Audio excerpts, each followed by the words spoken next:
Simulan natin ang araw na ito sa isang panalangin na pamumunuan ni Binibining Senidosa. Binibining Senidosa. Pare nakalis kayo lahat. Sa ngalan ng Ama, ng Anak, at ng Espiritu Santo. Panginoon namin Diyos, patnubayan mo po kami sa araw na ito. Patuloy mo po kami gabayan upang lahat ng aming tungkulin ay aming magampanan. Tulungan mo po kami sa aming mga pasya na ginagawa. Pagpalain mo ang aming mga buwan na sa amin ay matiyang na tutulog. Pagpalain mo rin ang aming mga magulang sa pagsuporta sa amin. Ang lahat ng ito ay aming sinasama sa ngalan ng aming Panginoon Diyos amin. Maria, ating ina ng Candelaria. Panalangin mo kami.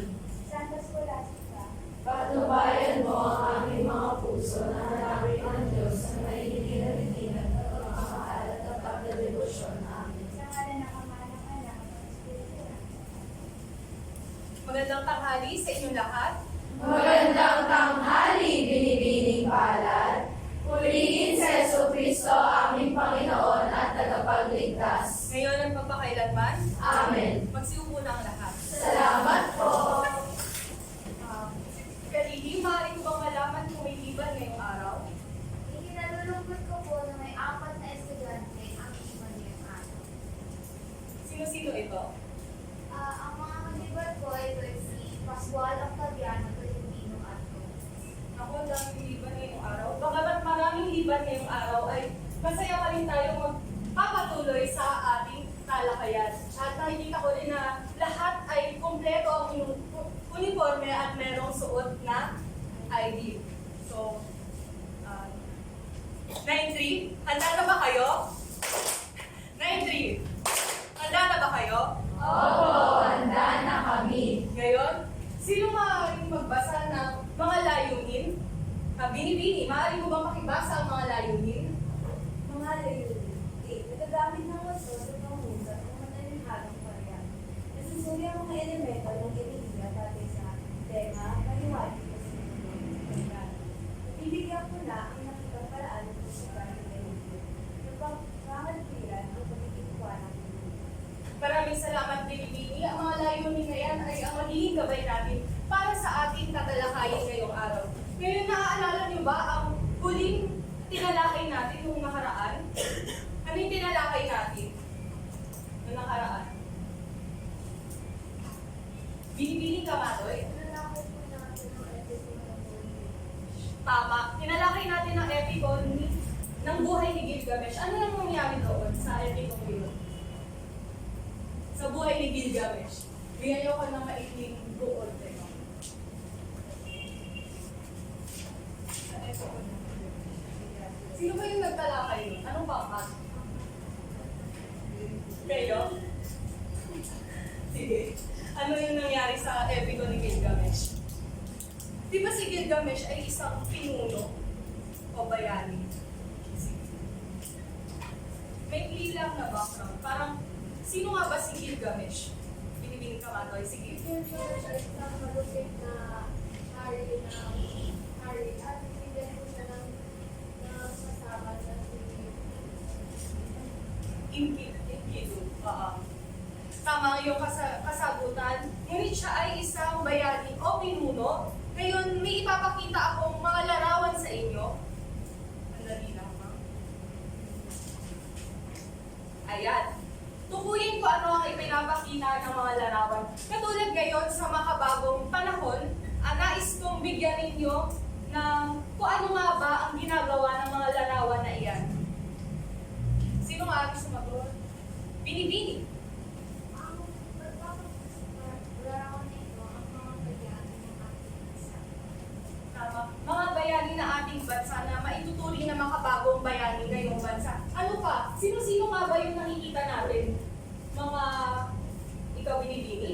Makikita natin ang mga manggagawa tulad ng nurse, ng pulis at iba pa. Sila ang mga makabagong bayani ng ating panahon. Tumbak ang iyong kasagutan. Sila ang mga makabagong bayani ng ating panahon. Ngayon, paano maihahalin tulad ang mga taong ito sa pagiging bayani sa kasalukuyang panahon? Paano natin sila maihahalin tulad? Binibini. Kaya tulad po natin sila dahil sila po ang nagsunding tagapagligtas natin nung dumaan po ang sakit, marumang sakit na COVID-19. Dahil sila po ang nagligtas sa mga buhay ng mga tao. Ang mga nurse sila po ang naggamot sa mga pasyente at Tama ang iyong kasagutan sapagkat nung dumating ang pandemya, sila ang ating mga bayani na tumutulong sa atin upang makagawa tayo na halimbawa, mga food delivery, nakakapagpadala ng mga pagkain, mga doktor at nurse. Ngayon, bakit nga ba sila tinuring na makabagong bayani? Binibining ka, Matoy? Dahil po, inuna po nila ng service para sa kanilang bansa kaysa sa sarili. Tama, nagsisilbi sila sa ating bansa kaysa sa sarili nila. At hindi sila gumagamit ng dahas o ng pwersa upang matulungan tayo. Ngayon, meron akong mga puzzle dito. Mahilig ba kayo sa mga puzzle? Oo. Ngayon, bibigyan ko kayo ng mga puzzle at ating bubuuin na may kaugnayan dito sa ating tatalakayin. Sinong nagnanais? Ngayon. Sige, eto dito yung binibigyan. Magtaas ang kamay kung nais sumagot. Bibigyan natin si... Para sa unang tanong, sino ang kuha ng unang bilang? Unang bilang. Number 1. Unang bilang. Ikaw, Binibini. Maaari ka bang tumayo sa harapan at pakibasa ng malakas kung ano ang iyong nakuha? Tanong. Ang akin nakuha tanong ay, ano ang pambansang wika ng India? Ang pambansang wika ng India ay A. Tama ba ang case? Sandali. Hindi ba ang pambansang wika ng India? Sige. Maaari mo palitan ng iyong kasagutan. Letter C. Wala dahil lang pinag ng pambansang wika ang bansang India. Tumpak ang iyong kasagutan. Letter C ang sagot. Maaari mo nang idikit. Dito ko ba idikit? Ayan. Letter C ang sagot sapagkat wala naman talagang pambansang wika ang India. Ngunit ang dalawang pangunahing wika nila ay ang Ingles at Hindi. Ayan. Sino ang nakakuha ng ikalawang bilang? Binibini, maaari ka ba pumunta sa harapan? Pakibasa ito ng malakas. Hindi mo ako pangalan. para sa ikalawang bilang, ang tanong ay, ano ang kabisera ng India? Ang aking pusunod ay 18 New Delhi. Tumbak ang iyong kasagutan. Ang kabisera ng India ay ang New Delhi. Para sa ikatlo, Pinipini. Maaari ka ba po sa harapan?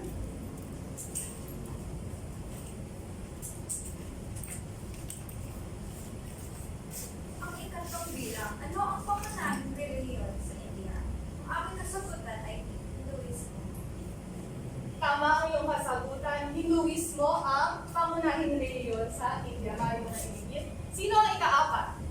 Pinipini. Para sa ikaapat na tanong, saang kontinente matatagpuan ang aking sagot ay si Asia. Tama. Letter C, Asia. Sa Asia matatagpuan ang India. Sino ang nakakuha na ikalima? Pinipini.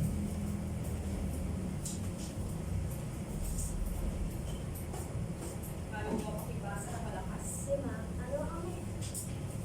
ano ang mga pangunahing pagkain o pagtumi sa inyong kusina?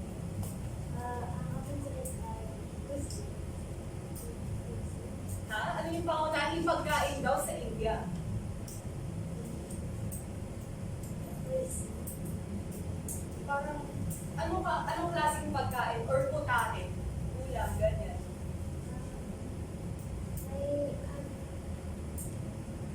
May sauce po siya na curry. May sauce. Curry ba ang ibig mo sabihin? Ayan, tumbak ang iyong kasagutan. Curry daw ang pangunahing pagkain. Ano pa? Maaari pa bang magbigay ang iba? Ano pa ba yung kinakain natin na Indian food? Bini-bini. Pati po. Ha? Pati po. Ayun, panipuri. Tama. Ano pa? Sige, recitation ko. Bini-bini. Chicken biryani. Tama, chicken biryani. Yan ay yung mga pangunahin o sikat na pagkain sa India. Sino ang nakakuha ng ika-anim? Ikaw, Binibini?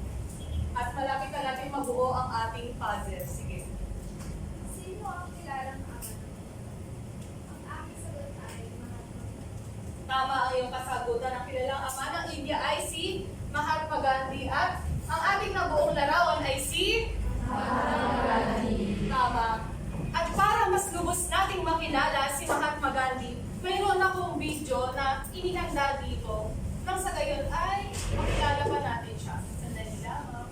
At aking... Ayan, makinig kayo Sino nga ba si Mahatma Gandhi? Si Mohandas Gandhi ay isang magtinang gulo, isang idealista, at isang practical na tao. Siya ay hindi nakilala sa pangalang Mahatma na halos sa wikang Sanskrit ng ibig sabihin ay dakilang kaluluwa o dakilang nilalang. Ang kanyang mga ginito ang kaisipan ay tinig niyang isang buhay. Upang iturong ang mga kaisipang ito ay maaaring gawin at mapagkabuhayan.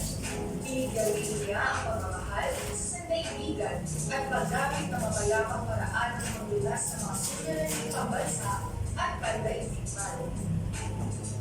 Siya ay pinanganak noong 2 ng Oktubre, 1896 sa Porbandar, India. Ang kanyang ama ay si Karamchand Gandhi at ang kanyang ina ay si Pudribal. Ang kanyang ina ay nagkaroon ng malaking impluwensya sa kanya. Si Pudribal ay isang mapagmahal na ina.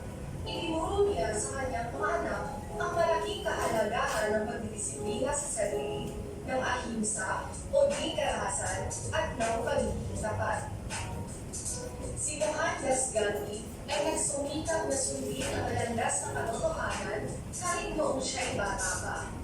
Minsan, bumisita ang education inspector sa kanilang paaralan at nang napansin ang kanyang gurong mali ang pagkabaybay niya sa salitang Kerel, ay tila sineryasan siyang pumopya sa kanyang katabi upang maging perfecto ang record ng klase.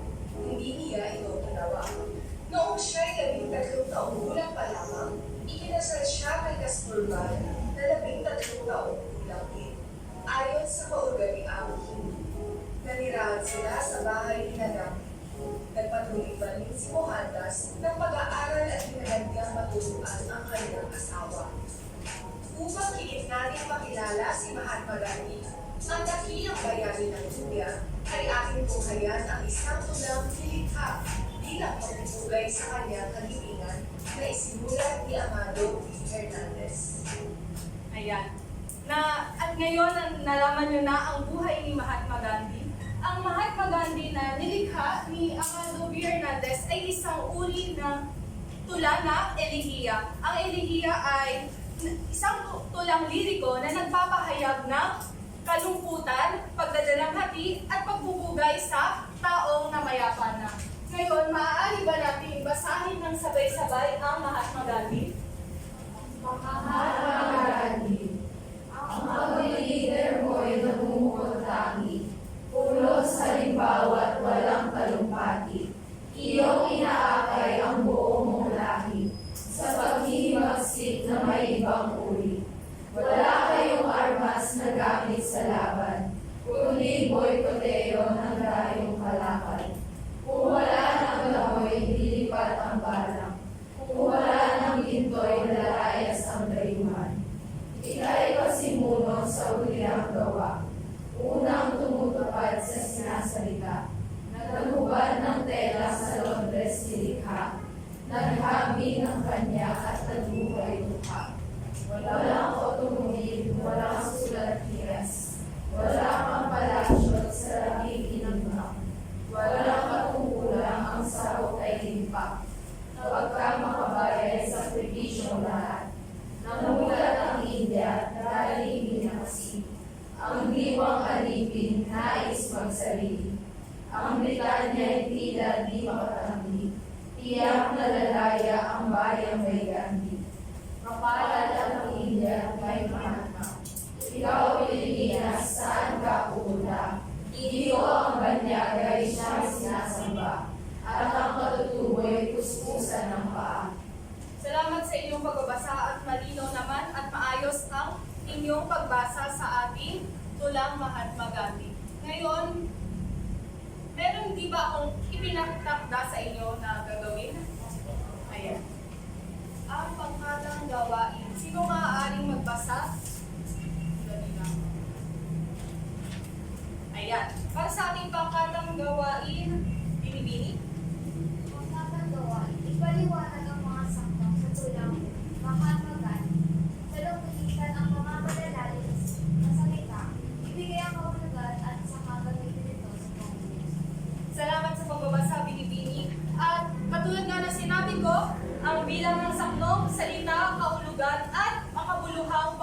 lamang ang inyong iuulat maya-maya. At ito ang mga pamantayan. Sino maaari magbasa ng mga pamantayan?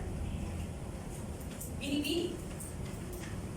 Nilalang apat. Naibigay ng buong husay ang humiling na pagpapaksa sa pagkakagawa. Tatlo, nagkaunting kamarang ang nilalaya ng pagkakagawa sa pagkakagawa. Dalawang puntos, maraming ang hirangan nilalaman sa pagkakagawa sa pagkakagawa. At isang puntos naman, hindi na ipakita ang nilalaman ng pagkakagawa. Presentasyon. Pangapat-apat na puntos. Kung husay at lahat may ulam sa paliwanag ang pagkakagawa ng klase. Tatlong puntos. Ikunan at may paliwanag ang pagkakagawa ng klase. Dalawang puntos.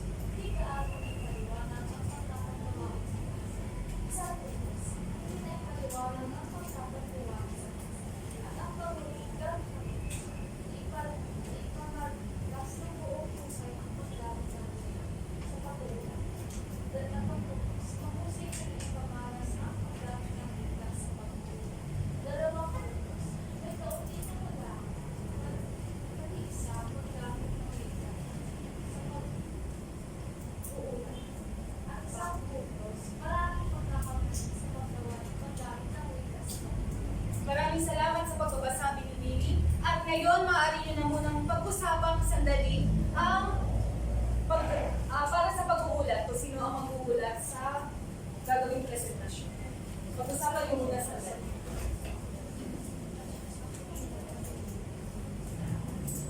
Hindi nakahanda. Sige, sino ang uulat?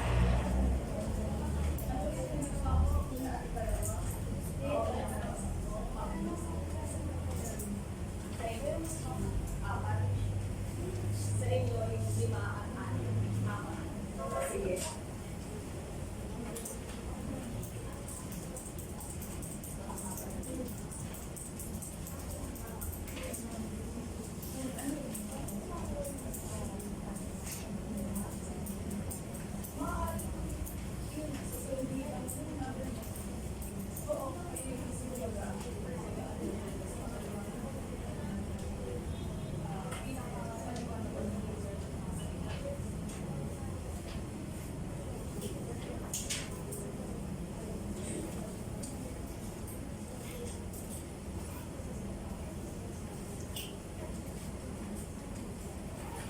At mukhang handa na ba kayo? Handa na ba kayo? Oo, handa na kayo. 9-3. 9-3. Handa na ba kayo? Opo, handa na O, kami. sige. Simulan na ng unang pangkat ang pagtalakay sa una at ikalawang saklo. Sino ang mag-uulat? Sige. Maaari nyo lang iulat ang makat.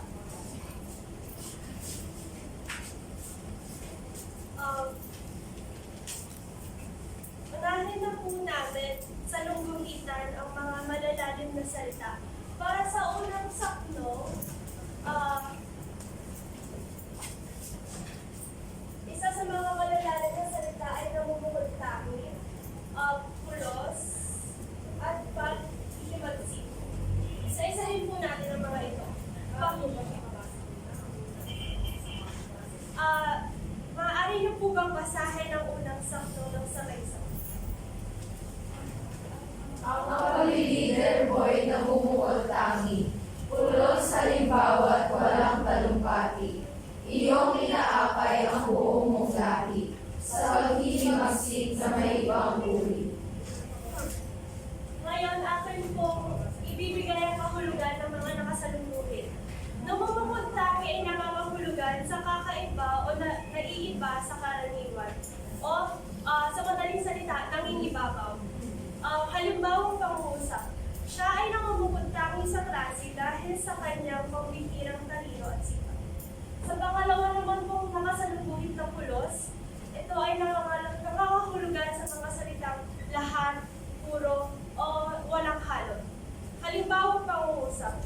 Pulos paghihirap ang naranasan nila bago nila makamit ang tagumpay. At para naman sa huling nakasalumuhin, ito ay paghihimagsik. Ito ay nangangahulugan sa pag-aaklas o paglalaban sa isang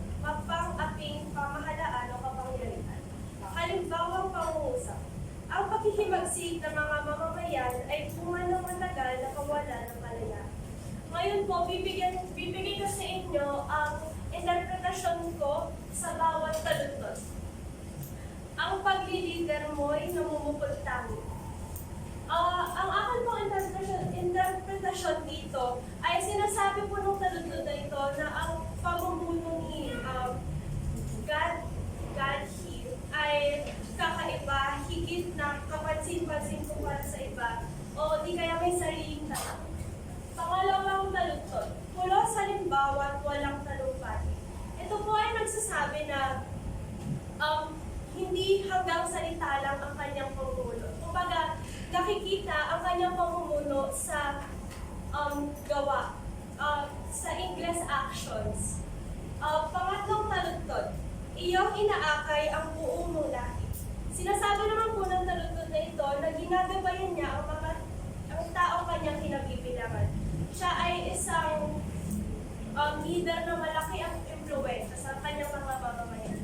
At sa panghuling taludtod, sa paghihimagsik na may ibang uri, ito po ay nagsasabi na kakaiba ang kanyang pakikibaka para sinasabi nito na maaari ang kanyang paghihimagsik ay hindi tradisyonal, maaari itong mapayapa, makabago o marangal. Sa mga hindi po nakakaalam kung ano ang kahulugan ng marangal, ang marangal po ay parang kagalang-galang o mataas ang pagpapahalaga. Ngayon, ang buod po ng saknong na ito ay sinimulan ang maikling tula sa pagpapakita kung anong klaseng leader si God. Salamat. Maraming salamat din, Pili, at kung sa iyong naipaliwanag ang unang sakno at nagamit din ng tama ang mga kausap. Talaga nga namang namumukod tangi si Gandhi sa kanyang pagiging leader sa ating bansa. Ikaw naman binibili para sa ikalawang sakno. Pumunta naman tayo sa ikalawang sakno. Tara, basahin na po natin ang ikalawang sakno. Wala kayong armas na gamit sa laban, kundi boykoteo ng tayong kalakal. Kung wala ng gamoy, lilipad ang balak. Kung wala ng gintoy, lalayas ang gayuman. Maraming salamat po. Para sa unang salita naman po na aking pinili ay boykotero. At ang pangalawa naman po ay dayuhan. At ang pangatlo naman po ay dayong kalakal. Ang ibig sabihin po ng boykoteo ay sinasadyang hindi bumili, gumamit o suportahan ng isang produkto, serbisyo, kumpanya o bansa bilang paraan ng protesta o paglaban ng mamamayan. Para naman po sa dayuhan, ang ibig sabihin naman po nito ay mga taga-ibang bansa o mga mananakop. Para naman po sa dayong kalakal, ang ibig sabihin naman po nito ay ang mga produktong galing sa ibang bansa o pag-aari ng dayuhan. Gagamitin po natin ang boykoteo sa pangungusap. Ang aking ginawa ko ay nagkaroon ng boykoteo ang mga tao at hindi na sila bumili ng dayuhang produkto upang ipakita ang kanilang pagtulog. Para naman po sa salitang dayuhan, ay maraming dayuhan ang nanatili sa bansa dahil sa yaman at likas na yaman ng kanilang nais pakinabangan. At para naman po sa dayong kalakal, hindi na sila bumili ng dayong kalakal bilang paraan ng kanilang tahimik na paglaban. At para naman po sa ikalawang sakno,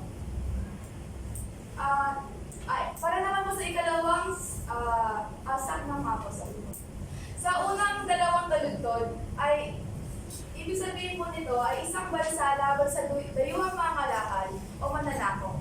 Hindi ito pinapakita sa pamamagitan ng karahasan o sa paggamit ng mga armas tulad ng sandata o baril, kundi sa mapayapang paraan ng boykoteo.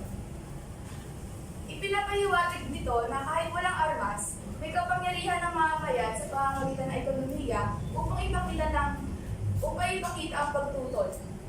Ang ikatlong linya naman po ng ating sakno ay kung wala ng damoy, lilipad ang balak.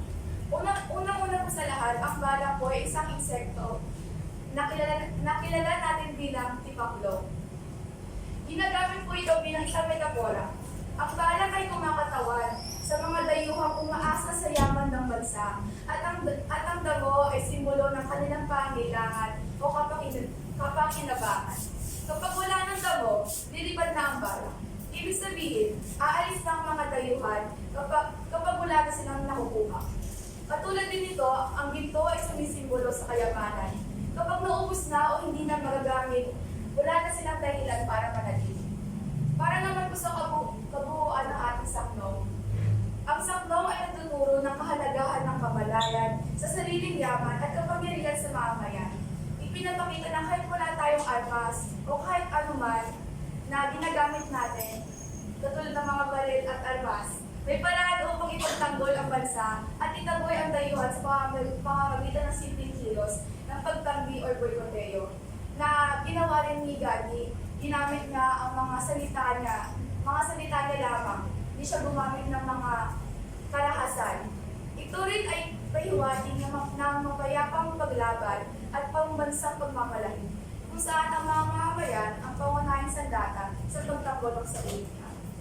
Salamat po. Maraming salamat, Binibini. Dahil naman naipaliwanag na si Mahatma Gandhi ay hindi gumagamit ng armas o hindi siya nakikipagbigma ng madugo upang makuha ang hustisya na kanyang hinahanap.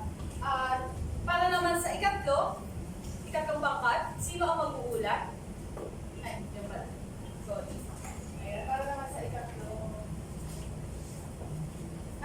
ang pangkat at ikatlong saklong. Ngayon, tumungo naman tayo sa ikatlong sakong. Ang mga napili nating salita ay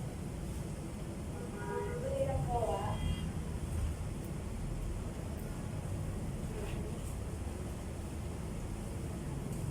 Nagabi, at Magbuhay Luka. Ngayon, basahin naman natin ang sabay-sabay. Okay, pas- Isa, dalawa, tatlo, basa. Ika'y pasimuno sa uli ng gawa, unang tumutupad sa sinasalita, nagubad ng pelang sa Londres nilikha, naghabi ng kanya at ng buhay luha.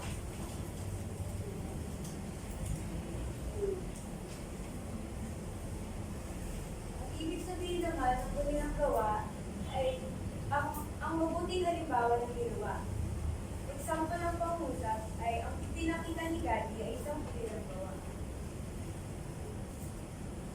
Para naman sa naghabi, ang naghabi ay isang simbolo ng sariling paggawa at pagtakbil sa mga produktong bayan. At ang pagbuhay ng naman ay nakakahulugan ng ito ng isang napakahirap na buhay. Sa unang, ang ibig sabihin ng unang talento, ipinapakita nito na si Gandhi ay nanguna sa mga bagay, sa paggawa ng mga bagay na maganda at mabuti. Sa pangalawang talento naman, unang tungkol sa sinasalita, sinasabi na siya ay tapat at tunay na leader. Ginagawa niya lahat ng kanyang mga sinasabi. Para sa pangatlong talento naman, sinasabi ito na lalarawan nito ang pagtabi ni Gandhi sa material na galing sa Londres. Para sa pang-apat na talento naman, pinapakita nito ang simpleng pagbuhay ni Gandhi. Para naman sa bukod ng saknong na ito, ipinapakita nito na si Gandhi ang nanguna at nagpakita ng mabuting halimbawa sa kanyang mga kababayan. Hindi lang siya nagsasalita, kundi pinutubad niya rin ang kanyang mga sinasabi. Salamat. Maraming salamat sa ikalawang pangkat. Karagdagan lamang na napapansin niyo ba kung ano ang sinusuot ni Mahatma Gandhi? Hindi ba ay tela lamang? Katulad nga na sinabi dito, naghubad ng telang sa Londres nilikha. Alam niyo ba kung saan ang Londres? Hindi. Sino nakakaalam kung saan ang Londres? Isa siyang lugar sa Binibini. Saan siya? Sa United States, Sa yung pakibuo ang pangungusap. Londres po ay sa United States. Parang hindi yata sa United States siya natatagpuan. Iba pa ang kasagutan. Maraming salamat, Binibini. Saan matatagpuan ng Londres? Binibini mo Aldo. Matatagpuan ng Londres sa Britanya kung saan sila sinabi. Tama. Matatagpuan ito sa Britanya o sa London. Isa siyang bayan, tama ba? Isa siyang bayan doon matatagpuan. Kaya ang nakalagay dito ay naghubad ng tela sa Londres nilikha, naghabi. Ano basa dito? Naghabi. Pakibasa? Naghabi. Hindi naghabi. Naghabi ang basa dito. Gumawa siya ng sarili niyang pamamalakad kung paano siya mamalakad sa bansa at kaya niyang magbuhay dukha o mabuhay ng simple. Diba? Hindi siya nagpakasasa sa kanyang yaman. Ngayon, para sa ika-4 na sakto, maaari niyo nang ipaliwanag ang mga matatalinhagang salita. Bago po kami magsimula at hindi kayo mga malalalim na salita, kaya maaari po bang basahin muna natin lahat sabay-sabay? 1, 2, 3, go! Walang automobile, walang sulat hiyas, wala kang palasyo sa labing inimbak, walang katungkulang ang sabog ay limpak, pagka makabay ay sakripisyong lahat.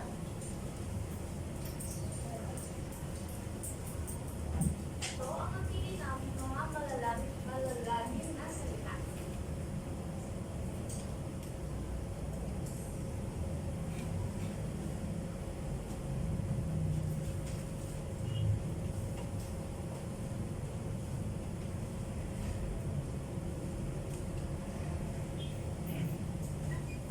Ngayon, ano ba ang sulatyas? Ang sulatyas ay magandang sulat ng kamay na masiling at maayos. Madalas ito ginagamit sa mahalagang dokumento. Ngayon, gamitin naman natin sa pangungusap. Napahamak kami sa sulatyas ni Aya sa kanyang proyekto sa Pilipinas. Ngayon, sunod naman ang imbak. Ang kahulugan ng imbak ay itinami o inipon. Ngayon, gamitin naman natin sa pangungusap. Inibak ni Mama ang mga puto sa ref para hindi madaling masira. Ngayon, dapat naman tayo sa katungkulan. Ang kahulugan ng katungkulan ay tungkulin o posisyong may responsibilidad. Upang mas maunawaan ninyo, gamitin natin ito sa pangungusap.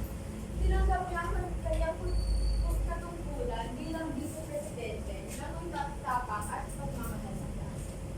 At kayo naman sa impact.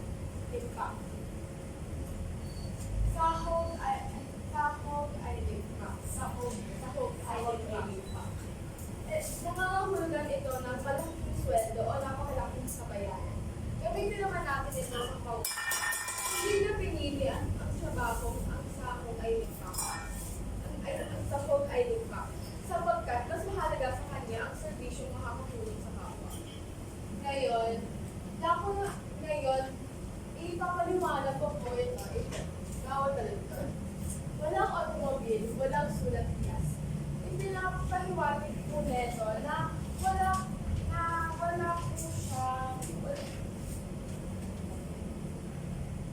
wala po siyang sasakyan na maganda o wala po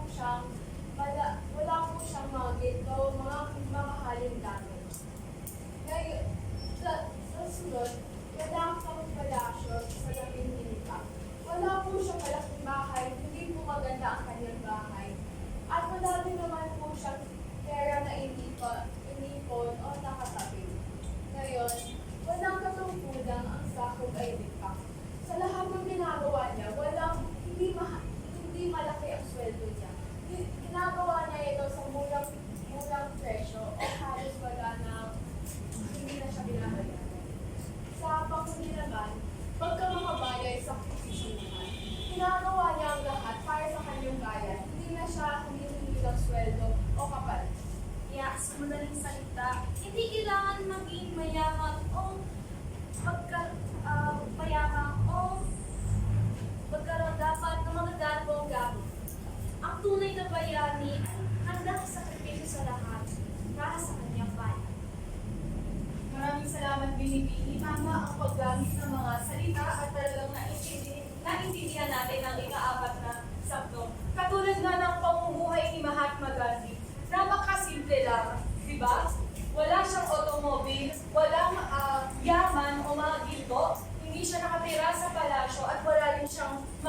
dapil na inimba at kaya niyang isakripisyo ang lahat para sa ating bayan o sa kanilang bansa na India. Ngayon, at para sa huling pangkat, maaari niyo nang iulat ang natitirang mga saklong.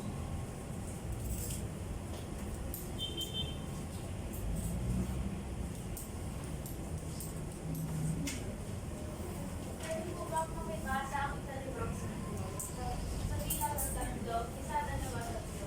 Namumula ang India, dalahin ng asin. Ang diwang alipin, nais masarili. Ang Britanya tila di makarami. Tiyak na laya ang bayang may lahi. Mapapasalatin po ako isang. Mapalad ang India at may maharama. Ikaw, Pilipinas, saan ka pupunta? Dito ang banyagay siyang sinasamba. At ang matutuboy gustusan ng paa. Ang aming nagiging matatalinhagang salita ay namulat, ipinaksi, at diwang alipin. Ang ibig sabihin ng namulat ay nalipit sa katotohanan at nagkaroon siya ng bagong pananaw sa kanyang pananalita o sa simpleng salita siya ay nagkaroon ng bagong pagkaunawa. At ang ikalawang salita na nais namin ipaliwanag ang ibinaksi. Ang ibig sabihin ng ibinaksi ay iniwan, itinapon o tinaksihan. Ang sa maiksi salita, ito ay inalis. Ngayon, bigyan po natin ng halimbawa pangungusap ang salitang namulat. Namulat siya sa tunay na kahalagahan ng kapayapaan. At sa salitang ibinaksi, dapat iwinaksi ang anumang maling kaugalian na pumipigil sa kaunlaran ng bansa. At ang huling salita ang huling matalinhagang salita ay diwang alipin. Ang diwang alipin ay kaisipang parang alipin o pagsunod sa iba. Ito ay kaisipang sunod-sunugan at mentalidad ng pagkailipin o kaya isip alipin. At ang halimbawang salita, kailangan labanan ang diwang alipin upang tunay na makamit ang kalayahan. At ipapaliwanag ko naman po ang saklong na ito. Sinasabi na sa saklong na ito ay napagtanto ng mga Indian na dapat hindi na sila inaakti ng Britanya dahil sila ay nasa ilalim ng British East India Company noong panahon na ito. At gusto na nilang lumaya at tuluyan naman nila itong nagawa. Sila ay nakalaya sa pamamagitan ng magagandang ginawa ni Mahatma Gandhi. Para sa ika-anim na sakto, ang una naming nabigay salita ay banyaga. Ang ibig sabihin ng banyaga ay isang layuan o hindi talaga. Kung gagamitin ko sa isang pangungusap ay madalas mas pinapaboran ng ilan ang banyaga kaysa sa salita. Para sa ikalawang salita ay katutubo. Ang ibig sabihin nito ay sariling mamamayan o original na naninirahan sa isang lugar.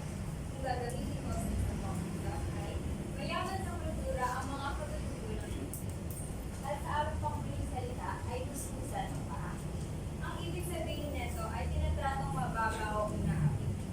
Sa pangungusap, hindi nararapat na gawing kuskusan ng paa ang mga membro. Para sa kabuuang sakto, sinasabi dito na maswerte ang India dahil may leader silang tulad kan. Tinutuloy-sari ang Pilipinas dahil tila mas pinapahalagan pa ang mga dayuhan kaysa sa sariling mamamayan na tinatratong mababa. Salamat. Maraming salamat mga binibini. At talaga nga namang pinapahalagahan ng mga taga-India ang kanilang Mahatma. Kasi ano nga ba yung nangyayari sa Pilipinas ngayon? Maaari niyo bang pakibasa ang una at ang ikalawang taludtod? Ito. Mapalad ang India, may Mahatma. Ikaw ang Pilipinas, saan ka pupunta? Sa tingin niyo, bakit na itanong ni Amado B. Hernandez ang nagsulat ng Mahatma Gandhi ang Ikaw Pilipinas, saan ka pupunta? Ano nga ba yung nangyayari sa ating bansa ngayon? Bakit niya kaya ito na itanong? Binibining kamatoy? Kasi po sa panahon ngayon, mas pinipili po ng mga Pilipino na sambahin ang mga kolonyal o mga din sana itangkilig ang sarili. Tumpak, mas pinipili ang mga produktong banyaga kaysa ang sariling atin. Ano pa bukod doon? Ano yung nangyayari sa Pilipinas ngayon na gusto nating matapos na? Binibini? Ang tinutukoy po dito na ang Pilipinas, nagyaya po sa binibining na Potoy na imbis na tumiwalag po tayo sa kamay ng mga diwan, di natin alam na tayo yumayakan pa rin sa mga pinagagawa nila. At dahil po doon, ang ating mga gobyerno ay naapektuhan na rin at na nakuha rin nila ang ugali ng mga nanakot sa atin, ang pagiging corrupt sapagkat kinukuha na rin ng aming mga gobyerno ang aming mga yaman at nawawalan din po tayo na kulangan po tayo ng funds kumbaga po. Ayun. Tama ang iyong kasagutan dahil yung nangyayari sa gobyerno natin, kinukurap o ninanakaw ang pera ng ating bayan para sa kanilang sariling kapakinabangan. Ngayon, meron ako mga katanungan sa inyo. Sino maaaring magbasa? Binibini. Mga katangian dapat taglayin ng mga namumuno sa ating bansa upang makaahon tayo sa kahirapan at mawala ang korupsyon sa ating bayan. Ayan. Okay, kasagutan ka pa dyan. Sige. Ang katangian po dapat tularan ng ating mga pinuno sa ating bansa ay ang pagiging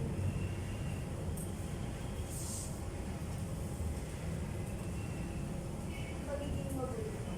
Tama, magiging mabuti. Ano pa? Bukod sa pagiging mabuti, ano pa yung dapat taglayin ng mga namumuno sa ating bansa? Sige, isa pa.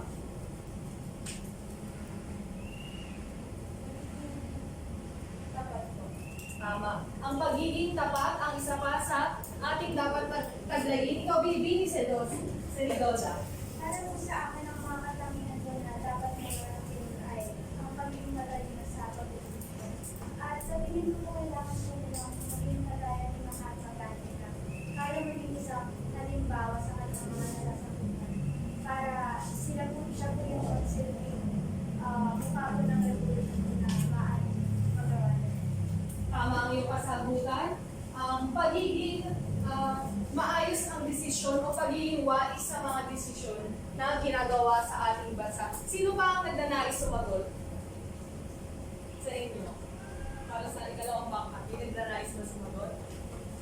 Binibini, ikaw ulit. Para sa akin, ang mga katangian na dapat pagkakasaya ng mga mamumuno sa ating bansa ay magkaroon ng makabayanihan. Dahil sa ating kasama kasi sila wala silang makabayanihan ng puso sa kanilang ginagawa.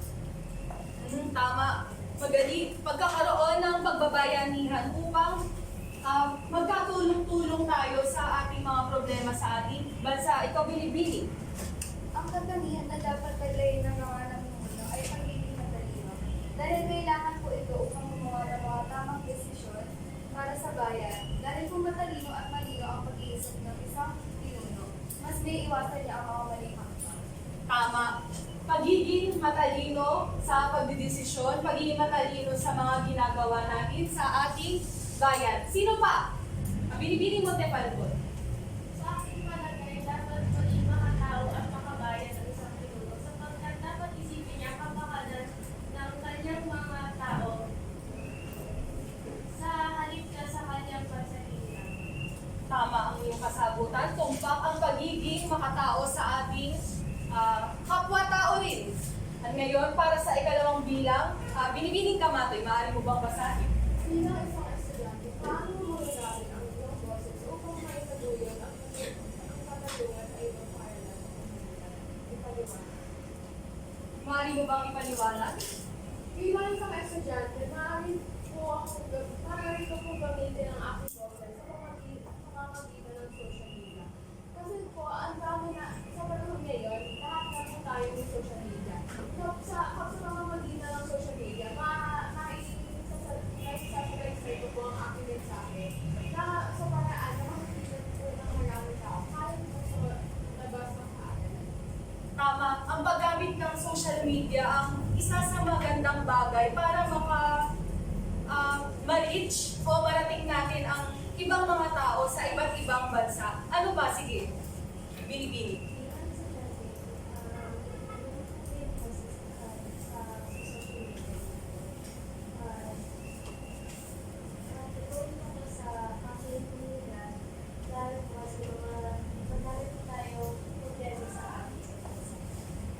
Paggamit din na social media.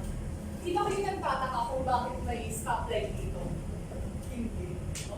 Ano ang ginagawa kapag nakikita natin ang pula? Kunwari, nasa kalsada tayo, tatawid. Anong ginagawa kapag nakikita ang pula? Sige, sabay-sabay. Titigil. Ano, titigil? Tama. Pag dilaw? Dito o maghihintay. Tama. Pag berde? Go o tutuloy. Ngayon, maaari niyo ba basahin ng sabay-sabay? Ano ang dapat ihinto upang maging maunlad ang bansa? O ano yung dapat nating ihinto? Ibang kamay. Sino bang hindi nakasagot? Sige, ikaw, Binibini. Nagtaas ka ng kamay. Sige. Sa palagay ko po, ang dapat ihinto po ay yung mga pagboboto po ng ating mga mamamayan na nagbabase lang po sila sa mga sinasabi ng mga politiko pagdating ng election. Inis na tignan po nila yung background ng Tama.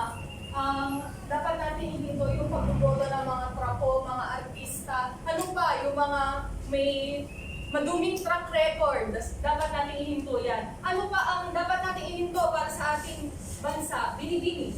Dapat natin ihinto ng mga politika ng huli ng ating mga tax at ginagamit ito sa pagbibigay ng mga luxury bags. Tama. Pagkuha ng ating mga buwis at paggamit nito sa ibang bagay o pansarili nilang kapakanan. Ayan. At para naman sa pangatlo, maaari ba makibasa ng lahat? Ano ang dapat hintayin para sa pag-unlad? O ano yung dapat nating hintayin para sa ating pag-unlad, sa pag-unlad ng ating bansa? O ano yung dapat nating ginagawa para sa pag-unlad ng ating bansa? Binibini? May kasagutan ka? O si Binibini Tamatoy. Dapat po natin gawin upang umunlad ang ating bansa ay ang magtutulungan muna tayo upang makakamit po natin ang magandang kinabukasan. Kaya lamang nangyari sa India na si Mahatma Gandhi ay ang namunan. Tapos umunlad po ang bansa at nakawala na sa palitan-alitin na Tumpak kayo kasagutan ang pagtutulungan ng bawat tao dito sa ating bansa. Binibini si Dosa, may maaari ka bang idagdag? Para sa akin po, kailangan po natin na pagpatuloy po yung pag-aaral natin sapagkat tayo po ang susunod na henerasyon ng mga magboboto at leader sa bansa. At kung tayo po ay edukadong tao ay mas marami pa rin po natin ang maayos na paglilito sa ating bansa. Tumpak, pag-aaral ng mabuti nang sa gayon ay hinuhubog tayo ng kaalaman at baka sa future ay tayo naman ang mamumuno sa ating bansa. At para naman sa panghuli, maaari bang pakibasa ng lahat? Ano ang dapat natin ipagpatuloy gawin? O ano yung dapat natin ipagpatuloy gawin? May ibang kamay naman. Yan, sa unang pangkat, may nagdadais bang sumagot? Binibining Miguel. pag-aaral natin ng katulad po ng sinabi sa iba na tayo po ang susunod na henerasyon ng magboboto ng ating Tama, dapat tayo ay mag-aral ng mabuti sapagkat tayo naman ang susunod. Sa mga susunod na henerasyon, tayo naman ang mamumuno. Binibini, ikaw, sige. Ang dapat po natin ipagpatuloy na gawin upang umunlad po ang ating bansa ay ang pagiging isang mabuting halimbawa. Dahil sa pamamagitan po nito, makakapag-influensya po tayo ng ibang mga mamamayan na makakabuti po sa ating kinabukasan bilang isang Tama, ang pagiging modelo, pagkakaroon ng mga maganda magandang ugali, pagtulong sa ating kapwa, at pagiging tapat din sa ating bansa. Ayun. Ngayon, may mga katanungan pa ba kayo? Naintindihan naman? Oo. Sigurado? Oo. At dahil dyan, ay magkakaroon tayo ng takda. Maganda para sa mahabang pagsusulit bilang dalawa, ang pagsa ay ang Gilgamesh at ang Mahatma Gandhi. At ayun, wala na kayong mga katanungan. Okay na? O, sige, tayo na tumayo ang lahat at manalangin na pagmumunuan ulit ni Binibining Sinigosa. Sa ngalan ng Ama, ng Anak, at ng Espiritu Santo. Amen. Maraming salamat po, Panginoon, sa mga aral na inyong tinuro sa pamamagitan ng aming mga guro. Aming hinihiling na sana magkaroon pa kami ng kalakasan at kalakasan upang muli namin mapagyaman ang aming kaisipan. Pinupuri ka namin at pinapasalamatan sa bigala ng kaluluwa namin. Maria, ate ina ng Candelaria, Panalangin mo kami. Santa Scholastica, Patawarin mo ang aming mga puso na hanapin ang Diyos sa mahilig at pinagpapamahal at patulusyon namin. Sa ngalan ng Ama, ng Anak, ng Espiritu Santo. Amen. Maraming salamat sa inyong pakikinig. Paalam na, 9th. Paalam na, Binibining Palad. Salamat po. Maraming salamat. Sige na. Thank you. Long test natin dito, mabanta na tayo ano long test number 1 natin? Ay, bukha. Sino nagkaloob? Trono.